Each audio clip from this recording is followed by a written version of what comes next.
is Radhika Gaur with the session number 9 of your chapter gravitation. And obviously हम यहाँ पे gravitation में flotation part discuss कर रहे हैं. तो flotation part में जो सबसे important property है, जो सबसे important topic है, वो है buoyancy. तो अभी हम यहाँ पे buoyancy के बारे में ही discuss करेंगे. So let's start the session with the pressure in fluids. सबसे पहले हमें पता चलना चाहिए, देखो हमने thrust और pressure के बारे में already session number I guess 8th में दैट इज जो लास्ट सेशन था हमने वहां पे स्टडी कर लिया था. अब बताती है जो फ्लूइड्स हैं उनमें प्रेशर कैसे लगता है. Those substance which can flow easily are called fluids. Simply सबसे पहले हमें बताया होना चाहिए ना कि फ्लूइड्स क्या होते हैं. तो वो सबस्टेंस जो इजीली फ्लो कर पाए उनको हम क्या बोलते हैं, उनको हम बोलते हैं fluids. Clear that those substances which can flow easily are called fluids. All the gases and liquids are fluids. जितनी भी गैसेस है, जितने भी लिक्विड्स हैं, सब क्या है, सब हमारे फ्लूइड्स का ही एग्जाम्पल है. Clear. Solid exerts pressure on a surface due to their weight. और सॉलिड्स क्या करते हैं, प्रेशर एक्सर्ट करते हैं किसी भी सरफेस पे उनके वेट की वजह से. देखो हमने सॉलिड्स प्रेशर कैसे एक्सर्ट करते हैं ये हमने स्टडी कर लिया. कैसे, क्योंकि सिंपली जो सॉलिड्स होते हैं वो प्रेशर एक्सर्ट करते हैं उनके वेट की वजह से. जो अभी हमने लास्ट सेशन में एप्लीकेशन स्टडी कर रहे थे तो वहां पे हमने डिस्कस कर लिया था. लेकिन अब बात आती है जो गैसेस और लिक्विड्स हैं, दैट इज जो फ्लूइड्स हैं, उनमें प्रेशर कैसे एक्सर्ट होता है. In this session we are gonna discuss about that.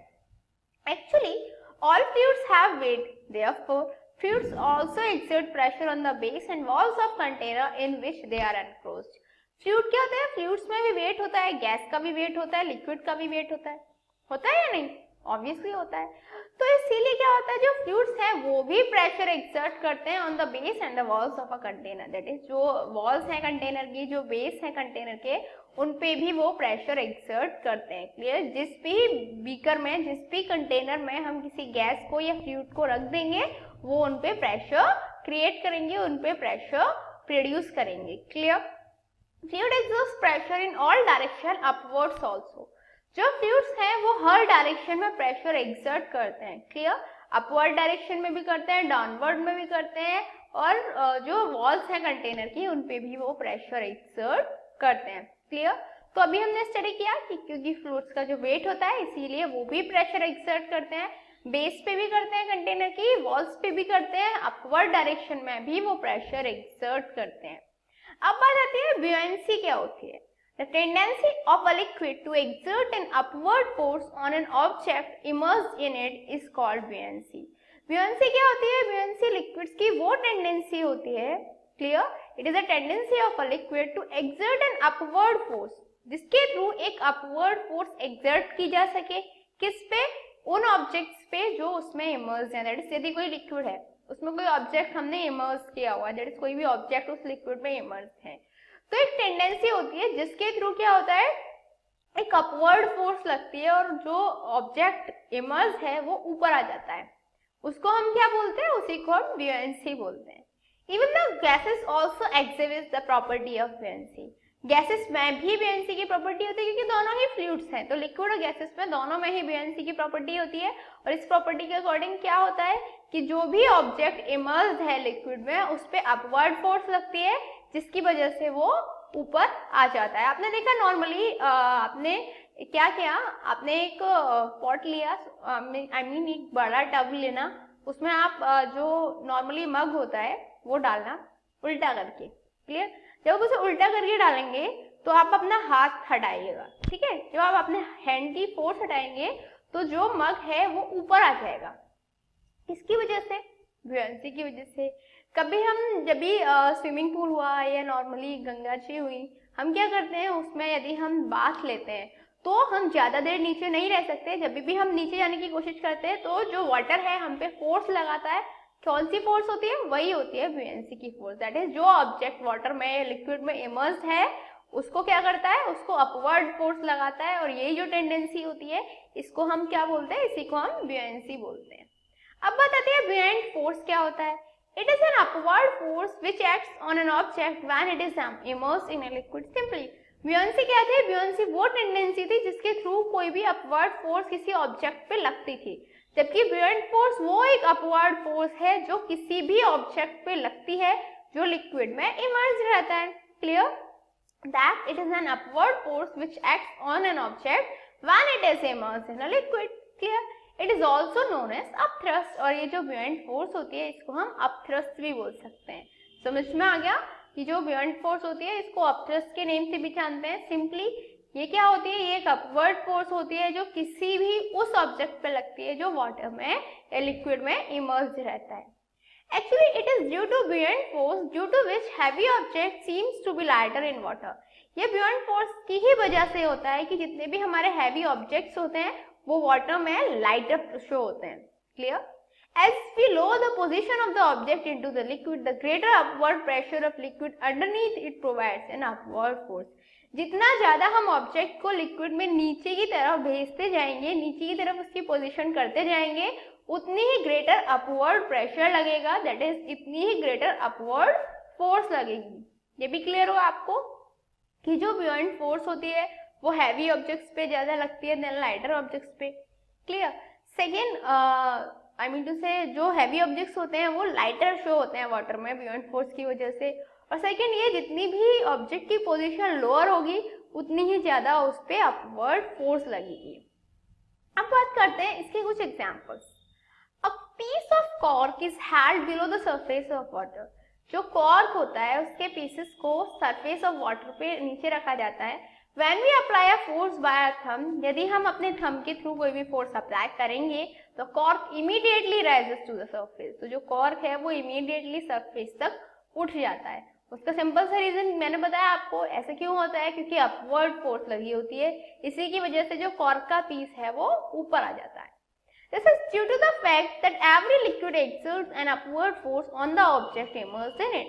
किसकी वजह से होता है ये? सिंपली इसी वजह से होता है कि हर एक लिक्विड हर एक ऑब्जेक्ट पे अपवर्ड फोर्स एक्सर्ट करता है, हर उस ऑब्जेक्ट पे जो उसमें इमर्स रहता है. इसी वजह से क्या होता है, जो पीस ऑफ कॉर्क से जब हम अपने थंब की फोर्स को हटा देंगे तो जो कॉर्क है वो इमीडिएटली ऊपर आ जाएगा.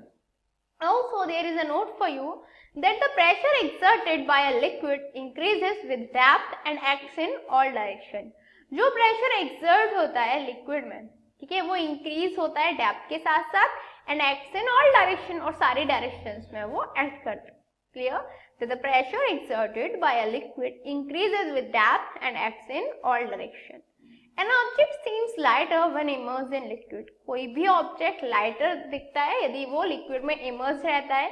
This reduced weight of object in liquid. इसकी वजह से क्या होता है, जो वेट है ऑब्जेक्ट का लिक्विड में वो रिड्यूस हो जाता है and is called apparent weight of the object. और इसी को हम क्या बोलते हैं, इसी को हम बोलते हैं apparent weight of the object. Is that clear to you?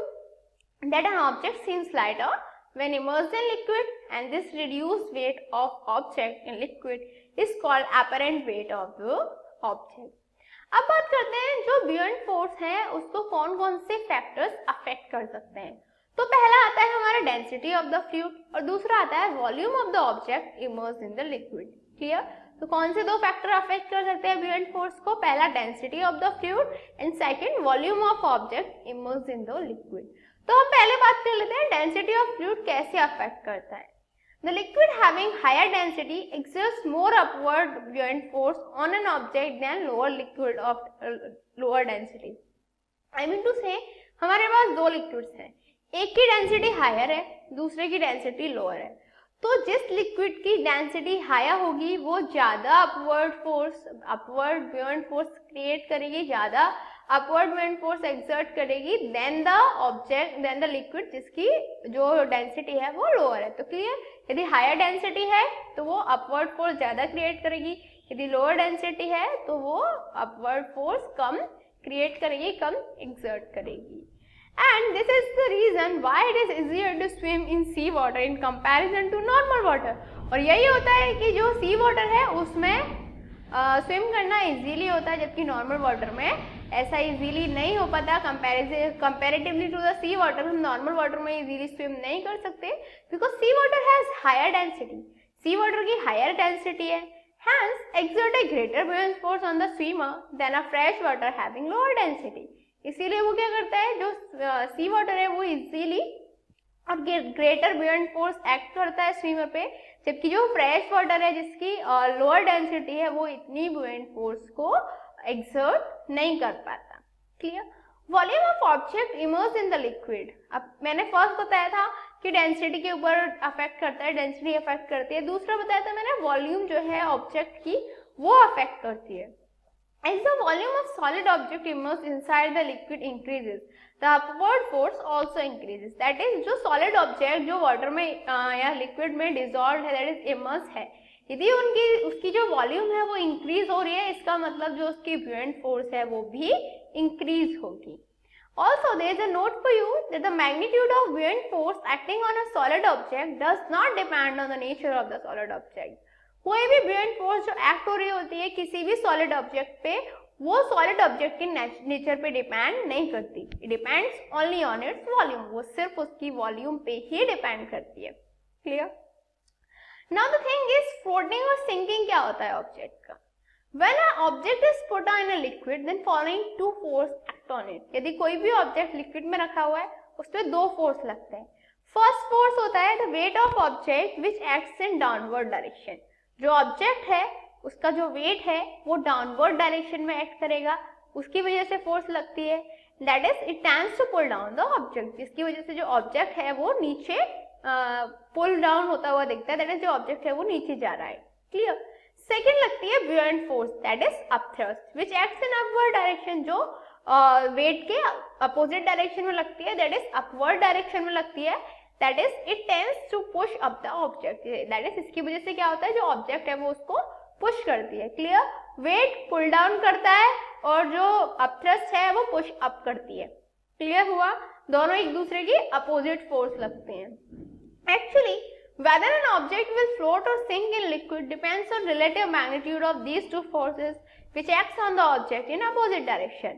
कोई भी ऑब्जेक्ट फ्लोट करेगा या सिंक करेगा, ये किस पे डिपेंड करता है, ये इन्हीं की रिलेटिव मैग्नीट्यूड्स पे डिपेंड करता है। जो ऑब्जेक्ट्स हैं उन पे डिपेंड करता है कि जो मैग्नीट्यूड फोर्स हैं, जो दोनों फोर्सेस हैं, वेट है और जो अपथ्रस्ट है, उनका मैग्नीट्यूड कितना है, उसके रिलेटिव मैग्नीट्यूड पे ही डिपेंड करता है कि जो ऑब्जेक्ट है वो सिंक करेगा या फ्लोट करेगा। यहाँ पे थ्री कंडीशंस बनती हैं हमारी। Clear. There are three conditions of floating और sinking of object. These are if the buoyant force or upthrust by the liquid is less than the weight of the object, then the object will sink in the liquid. यदि जो buoyant force और vegan से upthrust exert हो रही है liquid के through, वो weight of object से कम है। क्लियर। यदि upthrust वेट से कम है तो क्या होगा, the object will sink in the liquid, जो ऑब्जेक्ट है वो लिक्विड में सिंक करेगा। क्लियर हुआ। सेकेंड कंडीशन हमारी क्या आती है, if the buoyant force is equal to the weight of the object, the object will float in the liquid. यदि जो buoyant force है वो ऑब्जेक्ट के वेट के इक्वल है तो उस केस में जो ऑब्जेक्ट है वो फ्लोट करेगा। Clear. And if the buoyant force is more than the weight of the object, यदि जो buoyant force है वो ज्यादा है than the weight of the object, then the object will rise in the liquid then float. तो जो object है वो राइज करेगा लिक्विड में, देन वो फ्लोट करना स्टार्ट कर देगा। तो अभी हमने देखा कि तीन कंडीशंस बनती हैं डिपेंडिंग ऑन द थिंग कि buoyant force ज्यादा है या अपथ्रस्ट ज्यादा है, buoyant force ज्यादा है या वेट ज्यादा है। क्लियर। या फिर दोनों एक दूसरे के इक्वल तो नहीं है। इसके बेसिस पे हमारी तीन सिचुएशंस बनती हैं जिनके बेसिस पे हम बता सकते हैं जो ऑब्जेक्ट है वो सिंक करेगा या फ्लोट करेगा। By the way, it's a time for challenging question mark. In today's question is, what is the law of flotation? Law of flotation क्या होता है? You have to answer that and your times start now. 1, 2, 3, 4, 5. Time's up. So have you answered this in your mind? Let's check out. Actually, according to this law, an object will float in a liquid if the weight of object is equal to the weight of the liquid displaced by it. इस law के according क्या है, ये law ये कहती है कि कोई भी ऑब्जेक्ट फ्लोट करता है लिक्विड में यदि उसका जो वेट है, दैट इज जो ऑब्जेक्ट है उसका जो वेट है वो इक्वल होता है to the weight of the liquid displaced by it, that is object का वो वेट, आई मीन टू से यदि ऑब्जेक्ट का वेट उसके इक्वल है जितने वेट के लिक्विड को वो डिस्प्लेस कर रहा है, तो क्या होगा, तो ऑब्जेक्ट जो है वो वाटर में लिक्विड में फ्लोट करेगा। Clear. Law of flotation states that if an object, I mean to say an object will float in a liquid if the weight of object is equal to the weight of liquid displaced by it. Clear हुआ? So what did we learn today? आज हमने क्या study किया? आज हमने study किया pressure and fluids, उसके साथ हमने ब्यूएंसी और ब्यूएंट फोर्स के बारे में स्टडी किया. हमने स्टडी किया कि ब्यूएंट फोर्स की एग्जांपल्स क्या हैं. ऑल्सो हमने जो नॉर्मल जो दैट इज जो कंपैरिजन है कि सिंकिंग कब होती है, फ्लोटिंग कब होती है, उसके बारे में भी हमने स्टडी किया. By the way, it's enough for this session. In next session, we are going to discuss more about this chapter. Till then, good luck.